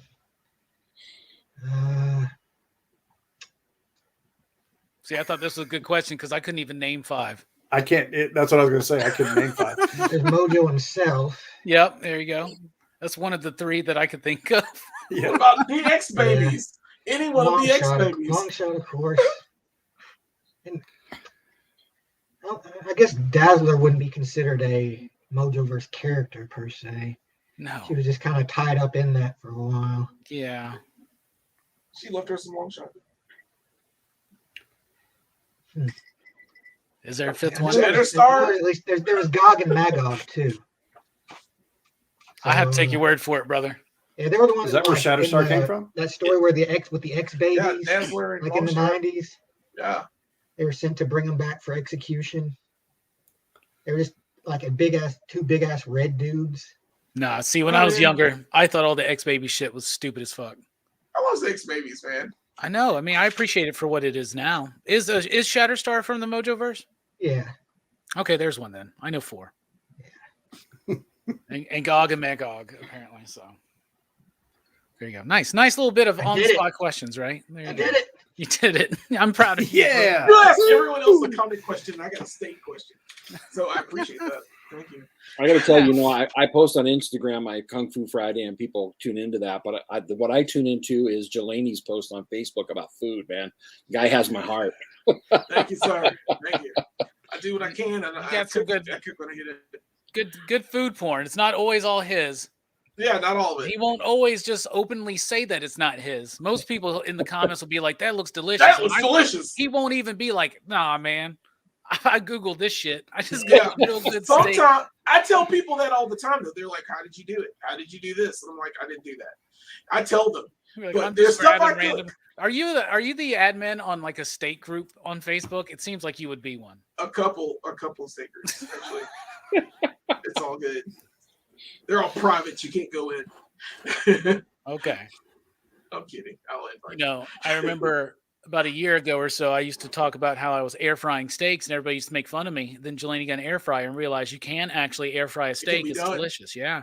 It is gorgeous. Yeah. You have to sear it. You got to sear it on the pan to make it have the color and the texture you want. Yeah. But you can air fry it. It can happen. And skip that if it's not absolutely 100% necessary to you. But heat that shit first, though. Yeah. Anyway. Rosemary, garlic, salt, pepper. That's all your you need. food segment for PCP for the night. Anybody watch Eternals yet? No. Have not. No. Usually I'm right on top of the Marvel movies, but I'm just not excited about this one. Not at all. Here's yet another YouTube stream on a Friday night in which nobody has watched Eternals. Like, that's just, what's that That's saying? the first It's Marvel like movie. you said, this is a 3-hour movie. Yeah. Yeah. Is it really? Yeah. Yeah. I love how we just fucking talked so much awesome shit about a 3.5-hour movie. And here we are being like, nah, man, Eternals is like 3 It's hours. different when But you have it to go to a feels like- theater to see it. Yeah, you got to It pay is true. for it and Some watch of the- it. 30 Some of the minutes of Eternal, trailers. some of the Eternal stories in the comics are good, but I mean, Not movie-wise. besides the Celestials, what overall effect do they usually The One have? Above on All the was main- introduced in the original Eternals. What's that? The One Above All. Like Yeah. basically the whole like religious hierarchy of the Marvel universe was introduced in Jack Kirby's Eternals. Yeah. Like the idea I of don't know. the one above all created the Celestials, who made the Eternals, who seeded the worlds and all that. See, he just read this, Brian, and that's Yeah. when Kirby was trying to redefine the cosmology And of like the Marvel universe. like it's a shame because like it feels like it's not finished. It feels like that Kirby had like a lot more he was working towards, but then like editorials like, hey, we're gonna have to wrap this up. So he's like, all right, well, we'll just end it here. Probably dipped below 100,000 in sales and pull the plug. Yeah, no, they That's Mr. supposedly Miracle kind of does that too. They supposedly finished that storyline, and I read that too in Thor. There's a run in Thor. The Eternal I don't know. Saga in Thor, yeah. Yeah, it's like 290 something through 300 something to kind of close it out, and then Neil Gaiman's is supposed to be like chapter 3, and then this. What about the Chuck Austin one? Not familiar with that one. Oh, okay. Never mind. Nobody He did a cares Marvel about the Max Eternals, run. man. Is that I can't love the the Eternals. like early 2000s one? Yeah. Except the art. The art's Yeah, I remember gorgeous. that one. Yeah, it was bad. It just sucks. I mean, though, that they I'm can't interested turn to see the it movie, but I I'm don't not. know. Not enough to go to the theater. I'll watch it when it comes out somewhere. Now, I'll tell you what, though. If I said, hey, next week, Seven Samurai is going to be playing at theater, y'all want to go? We'd all be like, hell I'd be yeah. about that. I'd be all about that. I'd be camping out the night before, man. God dang it. Why would you be I would camping definitely do out, that. man? Surely it wouldn't sell out. Not here. I'm not saying it would be useful. I would just do it. It's the over hard way to go see a movie. Yes. Yeah. Yeah. Yeah, I get it. I don't make Yeah. the best decisions. So you guys got any exciting Thanksgiving plans? Yeah.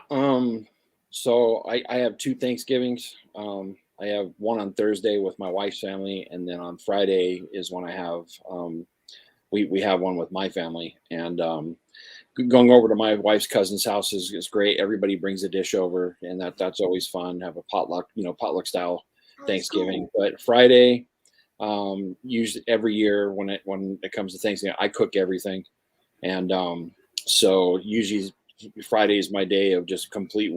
Thursday night all the way to Friday when we eat is just me, busting my ass in the kitchen, and then I crash, and I spend all day Saturday just watching movies in my PJs, man. And that's what I'm planning on doing this next weekend. So I'm gonna eat like you wouldn't believe. Have my day of rest on Saturday, and then on Sunday I'm starting my weight loss journey, inspired by my good buddy Sam, because I'm gonna Nice. start taking care of myself. Hell yeah, man. Good job. That's awesome. Looking forward to it. And you get to watch the Cowboys. Hopefully you yeah. beat the Raiders. So we get the Cowboys twice this week. That's right. Yeah. I always hate those short rest things, man, especially after the Chiefs into the Raiders. Ugh. Yeah. But we'll be fine, right? It used to be they would give us the bye week after, but that's not what didn't happen this year. Amari's out for Yeah, those I heard. 2 games. Yep. COVID. Thank God we got Michael Gallup back. Yeah, exactly. And he came alive. Anyway, we're not going to spend all night talking about the Cowboys at the detest of other people. Thanksgiving plans. Brooks, what do you do for Thanksgiving? You got plans? What are you doing? Yeah, I'll probably eat lunch at my grandma's house and then later on have dinner at another relative's house. That's kind of the usual thing.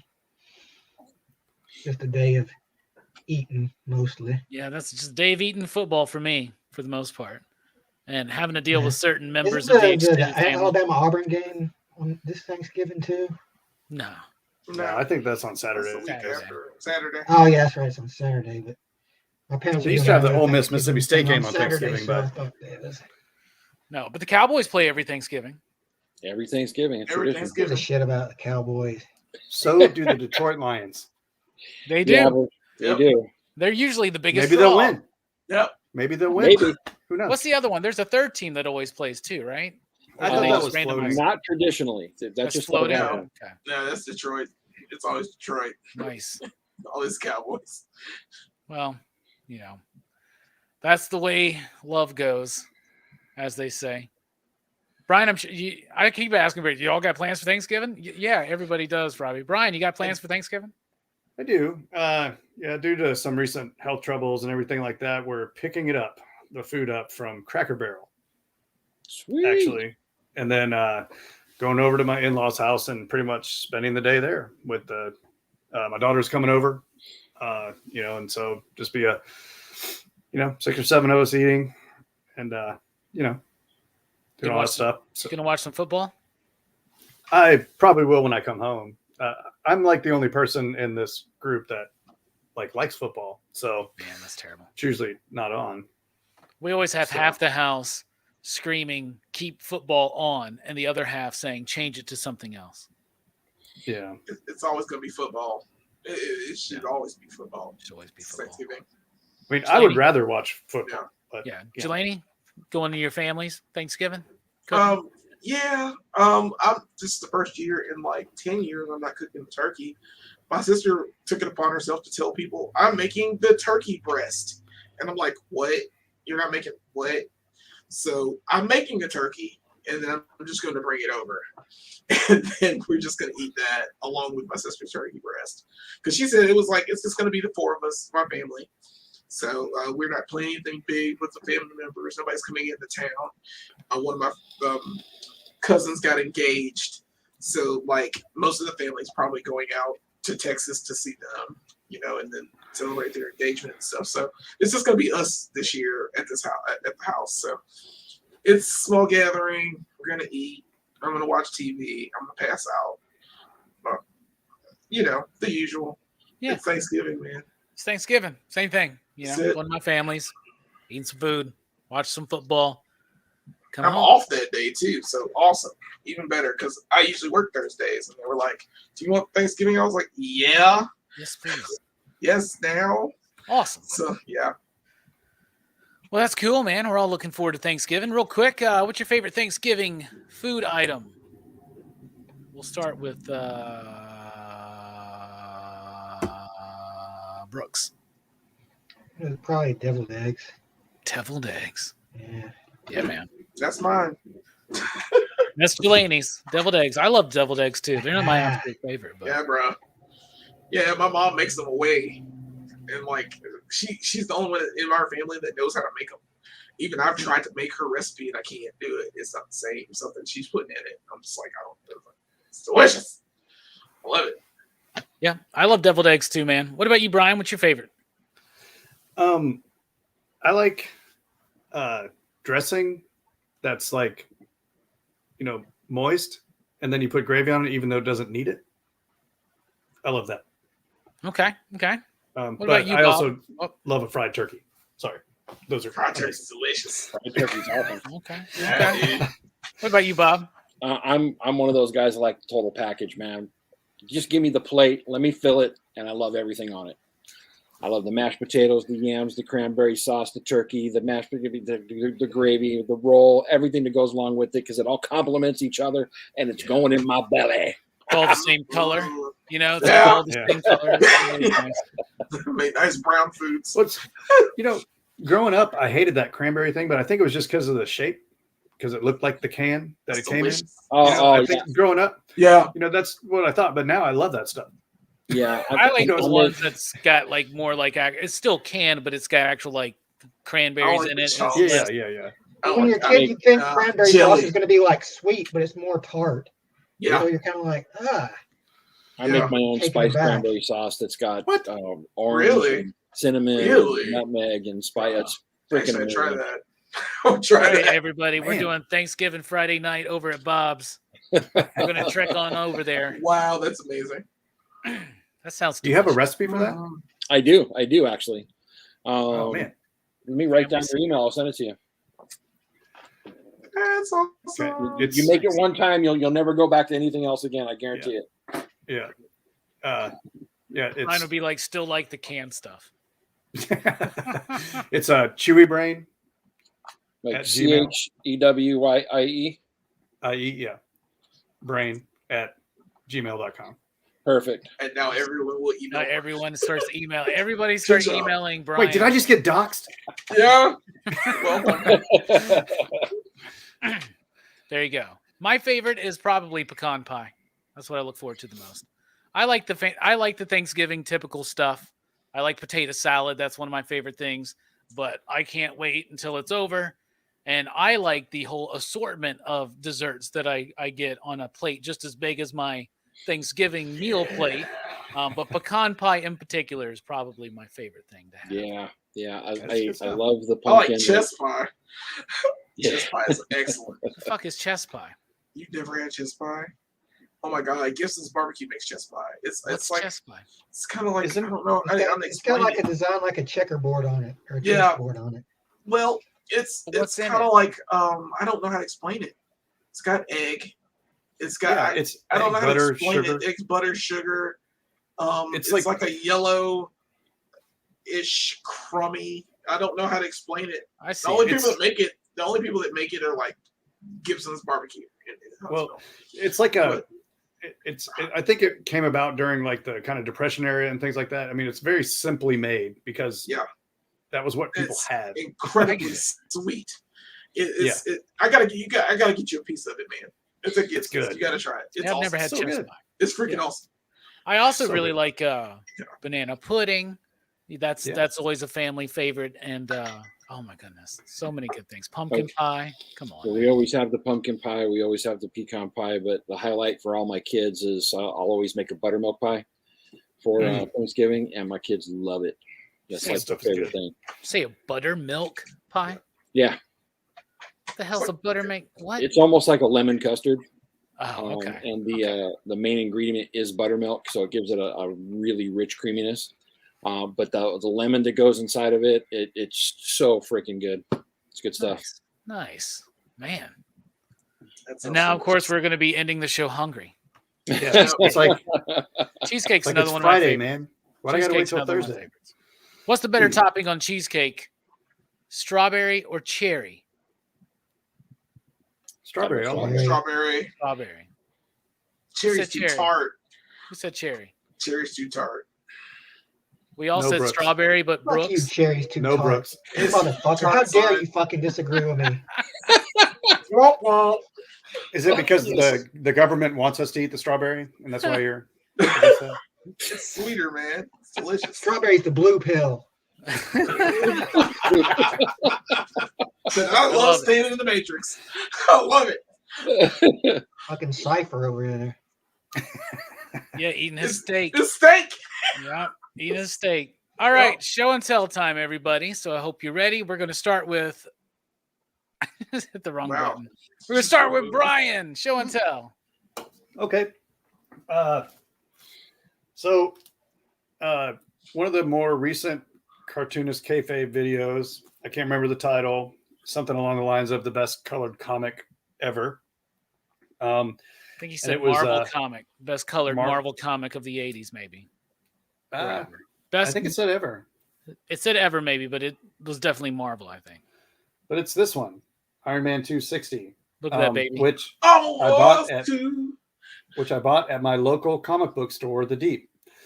And I don't, in the overhard concept, I went ahead and picked up the entire run of Armor Wars 2 that Robbie so graciously found for me at the local comic book store.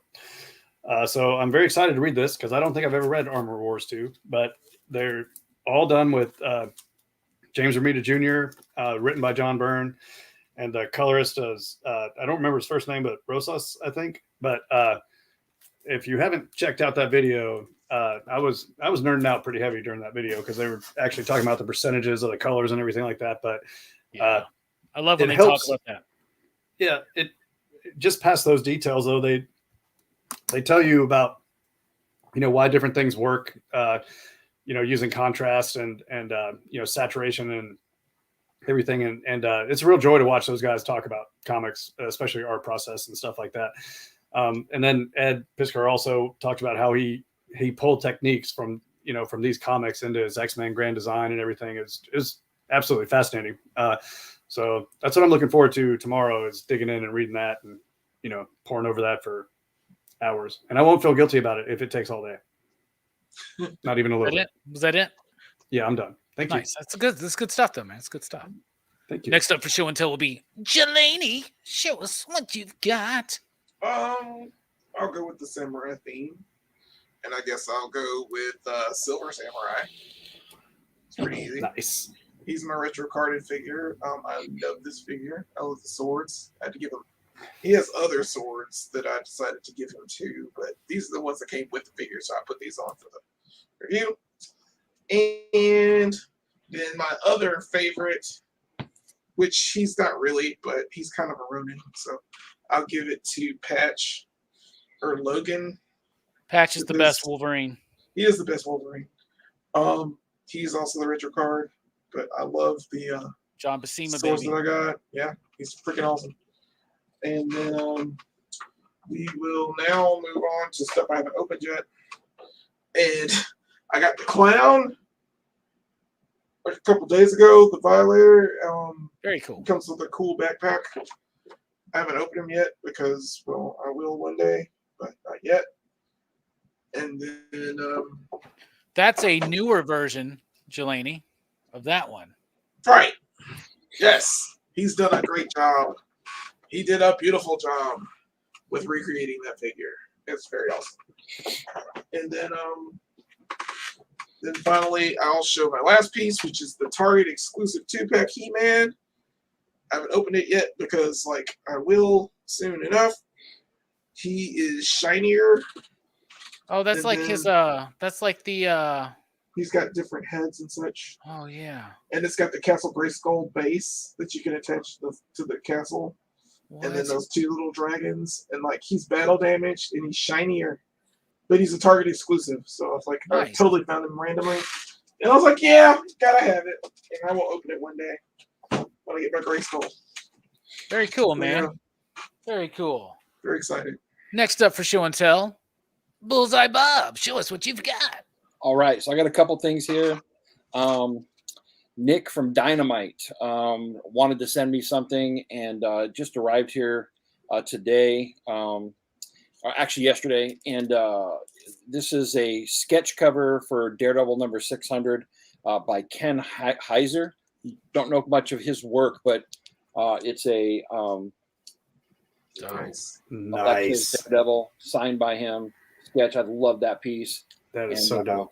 I do that show. I do that show at Dynamite, and they sell comics there, and there's a lot of those Ken Heiser sketches, and that one's freaking awesome, bro. Isn't it? I love it, man. Absolutely. He's the one doing those TMNT homage covers now on the Dynamite books that are coming out too. Oh, he's really cool. The other thing that I got, which is going to be very special to my heart, Bueller's over there auctioning off Sam's books, and the proceeds will go to Sam's family. I was told when we were going to the books, Bueller told me, he said, if you want any of the books, Sam would love you to have them. I didn't want any of them. I want all that money to go to his family.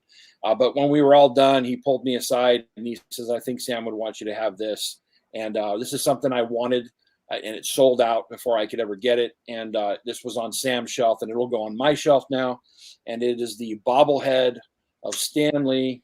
Oh, nice. And I am so excited to have this. Beautiful. And it's going to go in the Bob Cave, and there he is. It's just an awesome bobblehead.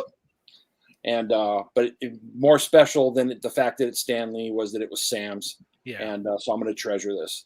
That's awesome. So sticking with some samurai stuff, I talked about this earlier. This right here is the full Zatoichi box set. I don't know if I've showed this before, but inside of here is all 25 movies. Wow. Is that a Criterion set? It is. I think it is a Criterion set. Nice. But also at the same time, it comes with this booklet, which has all of this art inside of it by all these different artists, and an expose on each movie that gives a little thing. And all these artists in here are absolutely phenomenal. One of them is actually Bill Sienkiewicz. Bill Sienkiewicz did a piece for this as well. Yeah. Nice. And Man, so you gotta pop that one out. So this is and the Lone Wolf and Cub box set is almost exactly identical to this. They sit side by side beautifully. I don't have that set yet. I have it on order. It should be here in the next week or so. Yeah, because the 50% off Criterion sale is going on right now, everybody. You're damn right.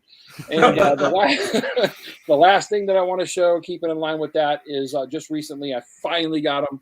I got the director's cut of the whole Afro Samurai series. Cool. Which is one of my nice. favorite anime series of all time. Yeah, man, I just like to share that with you guys. I got director's cut going on right here. Woo! Awesome. Hell yeah, Bob. Thank you, man. That was awesome. All right, next up for show and tell will be me. All right. So there's the Seven Samurai Criterion. It's cool. It comes with a little book too. A lot of these Criterion's ones do. I had this on DVD, so I like how they kind of kept the whole idea of the slipcase alive, but it's got the cool little book with the articles and everything you come to recognize from Criterion. Let's see. I got this book in the mail yesterday, Gemini Jump. This was crowdfunded by Comics by Perch, done by Larry King, I believe, and not the Larry King you're probably thinking of. But yeah, that comic book, and it was really cool because it was like $10. That was with shipping, and he sent all this extra stuff too. Like that's a print with art by Perch, and then like there's like character designs and script ideas and layouts and all kinds of stuff. So that's pretty cool. Haven't dived into that yet. Then I got, and finally, Brian, my Deadbeats Volume 2, London Calling. Yeah. I didn't want to troll you and show mine, but so. Yeah, I finally got mine with the signed book plate, which is Nice. in fact does not have Joe's signature on it. But It doesn't? No, it does not. I sent him a picture. I was like, "Is your name on here?" And he's like, "No." God damn it. All right. And then let's see. I've picked these up this week, just a couple days ago. Y'all remember that bad boy? Yeah. Woo! This still probably one of my favorite Venom figures is that one right there. I loved it as a kid. Still love it. And got to get the variant, baby. Oh, nice. Punisher with the jacket and the little hair. I don't know. You can't really see it so well. But yeah, man. I can't hold any of those guys. I don't care, man. I love it, man. I love it. So I got the regular one without the guns. I mean, without the jacket. All they did was just slap Gambit's jacket on him. Yeah. That's the exact same jacket they have for Gambit. And they painted these two little like lines on his forehead. They could have at least made it black. Yeah. They could have. I got this last Saturday, so I don't know if you guys have seen it yet, but I did get my Seeker set. Oh, the Target exclusive one. Yeah. Well, we got this. I think we ordered it through Entertainment Earth, but Acid Storm, Ion Storm, and Nova Storm. Pretty dope. Love my Seekers. Yeah. And yeah, I mentioned already, I do that show with Dynamite over at the Experience on Mondays. And on this last Monday, they had this surprise print by Lucio Perillo of Vampirella. And there were only two. And Spilio, who we see in the chats all the time, was there. And he purchased it and gifted it to me. So I got it in the mail today. So look at that. Nice. Sweet. Wow. So now I got to figure out That's where dope. I'm going to hang this up at. Tricks. Tricks. Because let's just say Vampy's letting it all hang out right there, man. But yeah, so I appreciate it, Spilio. That was awesome. I'll definitely frame that up and put it somewhere, maybe in the bourgeois or whatever. All right, wrapping this Wherever up. you sip your brandy and smoke your cigars. Exactly, That's right. my Hugh Hefner smoking lounge. Brooks, show and tell. Take us home, baby. In keeping with the theme, I pulled this out. This is Oh, Samurai nice. Shampoo. There was a side track game? for the I PlayStation love that 2. series. Was a video. I didn't know there was a game. game. Yeah, And that series is so good. I didn't get very far in it because I got to this part where there's these like kung fu baboons that just kept beating the shit out of me, and I stopped playing. But it has like an interesting kind of mechanic to it where like you have two different like songs, like beats that affect your fighting style. Oh, But yeah, one of these days I'm gonna have to pick it up and try and beat it. Hey, Brooks. I'll get you with my monkey style. I still remember those stupid baboons. I hate those bastards. But here's my copy of Seven Samurai. It's the old Criterion collection. I picked this up today at Walmart. It doesn't fit with the theme of Seven Samurai, but still a pretty fun movie. And it comes with 3 episodes of the animated series too. Oh, cool. Great for me because I really like the the animated series. I actually watched the cartoon before I watched the movie. I haven't played PS2 in a long time, but I do still have a working one for when I want to pick it back up. Yeah. Well, yeah, my PS3 still. I have one of the old PS3s that still plays PS2 games, so haven't used it in a while though. And this is what mentioned earlier, the samurai book. Oh, nice. Given to me by a good friend. It's really cool. It's got a lot of cool drawings and stuff in it. Oh, nice. Yeah, it's a very comprehensive text about It's like a the fucking ways textbook. of the samurai. Wow. I bought this That dude a fucking mysterious textbook for Eastern Christmas. warrior. Well, so I picked this up last Wednesday. Second volume of old Fish to the North Star. It's a great I recently series as well. rewatched the movie too on Tubi. That movie's pretty good. But it needs a remaster because there's like a lot of scenes that look really shitty. Like when the bodies explode? Yeah, like there's certain parts where like somebody's exploding and like the quality gets like significantly worse. Wow. Like, why? I watched it last year. I kind of agree. It does look kind of weird. Yeah. I don't know. You're right though. It needs a good remastering. Yeah, it definitely needs it. But I picked this up yesterday and just started kind of randomly, just kind of on a whim. Hell yeah. Started rereading it. This is Mark Waid's run of Captain America, or at least the first 7 issues of it, after Heroes Reborn. It's when him and Ron Garney came back after being fired so Rob Liefeld could come in so they could fire Rob Liefeld and then bring back Mark Waid and Ron Garney. Yeah. It's kind of like the Cam Newton situation right now. Yeah, with the Panthers. Yeah. Yeah, it is one of my hand-me-downs, isn't it? Yeah. I switched to the original issues. Like I went back and rebought all of them again. I remember like back in the day, Wizard was like all praise for Mark Waid's Captain America run. Yeah. And it's a damn good run. Especially the Death of a Country stuff, the stuff that came before he got fired to bring in Rob Liefeld. To then fire Rob Liefeld to bring back Mark Waid. Well, for a while they were thinking about just keeping like Heroes Reborn was just going to be like the status quo for like it was intended to be the jam, right? Yeah, that was what they did now. Kind of like separate from the X-Men Spider-Man universe. But fanboys no likey, so back to the status quo. They paid Jim Lee and Rob Liefeld a shit ton of money to do that too. Well, you'd have to if I quit like working for a company because I didn't feel they were paying me enough, and then they're like, "Hey, would you please come back and do something for me?" I'm like, all right. Yeah. And isn't this like right in the midst or right before the bankruptcy, right? Or right after, like maybe what they tried to do, like to resurge something. I don't know, maybe. It made Fantastic Four #1 a bestseller for a month. Brooks, are you done? Yes. That's all. Okay. So we're just having this conversation. It's just Brooks. It's weird. All right. Anyway, we could go on for hours, but I do want to keep this shorter than the length of Seven Samurai, which is odd. Just really quick, probably.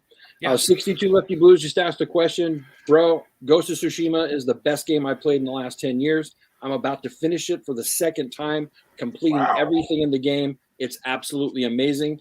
And the battle system inside of it is absolutely elegant. If you get that video game, it's completely awesome. Love it. Oh, yeah. Yeah, I want to check that one out. It's amazing. A Kurosawa-inspired video game, huh? Yeah, it draws a lot from a lot of different samurai movies. Still changing the game, these films, right? All right, we're wrapping up. We're getting out of here, Bob. Thank you so much for being here. Why don't you tell everybody what's going on? Final thoughts. Hey, man, I really appreciate you inviting me. I love chopping it up with you guys on these movie nights. Man, I mean, you couldn't have picked a better movie for me to come on. So I'm honored. Really appreciate it. My channel is Everything Comics. I'm just started putting out some content again this week, inspired by my good buddy Sam, and I plan on doing more of that going forward. I'll be doing a comic review video that'll drop this weekend, and my reviews of the Wheel of Time series on Amazon Prime. So check those out when you get a chance. Other than that, Excelsior, folks. Hell yeah. Jelani, thanks for being here. Final thoughts? Yeah, glad to be here. Great film that we talked about. Good friendship. Thanks so much, guys, for your input on this wonderful film too. We have a Facebook page, PCP Army. Check us out. Find us on Facebook when you can. I also have another page called Cultural Pop, place talk nerd. Same kind of stuff. Just dropping memes, having It's got fun. a few steak pages, a few wrestling pages. I do a whole bunch of stuff. Yeah. Jack of all trades on Facebook, but no Instagram, no Twitter, because I like my job. So all the good things, guys. Thank you for having me again, of course. Of course. Brooks, thanks for being here, man. Final thoughts?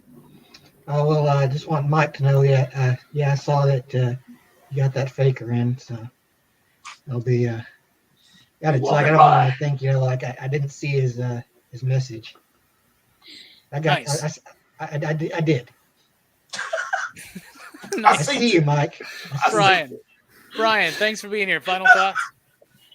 Yeah, thanks for having me again. This is, it's one of my favorite movies. I was glad to talk about it with such good folks. And I did want to plug, we interviewed Justin Richards last week.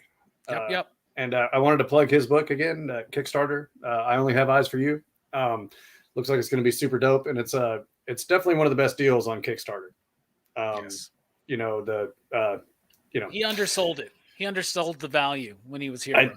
I think he seriously did. I don't know. That's all I got. Very nice. All right, y'all. Thank you, PCP Army, for joining us tonight again. We're not going to be here for the next 2 weeks, but Dylan's Horror Show will not be here tomorrow night. However, Dylan's Horror Show continues next week, where we talk about Motel Hell. And then 2 weeks from tonight, that's 2 weeks. Anyway, we're taking 2 weeks off. When we come back, A Muppet Christmas Carol, followed the next week by Scrooged. And thank you all for being here. And remember, just live with honor, do the right thing. And thanks for rocking.